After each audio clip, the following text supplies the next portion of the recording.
Kantor Imigrasi Kelas 2 TPI Belawan menangkap seorang warga negara Malaysia di Deli Serdang.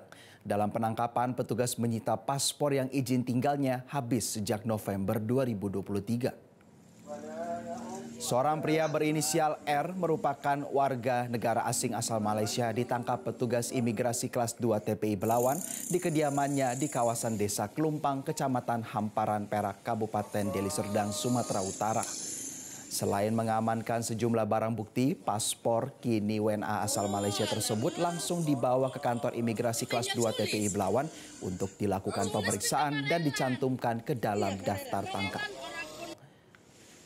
Kepala Komunikasi Kantor Imigrasi Kelas 2 TPI Belawan, Ardan Pramastyo Putro, mengatakan kasus terungkap setelah mendapatkan laporan dari masyarakat dengan keberadaan orang asing.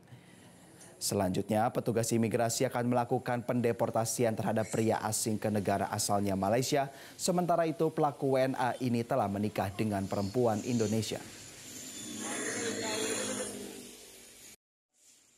Jelajahi cara baru mendapatkan informasi. Download Metro TV Extend sekarang.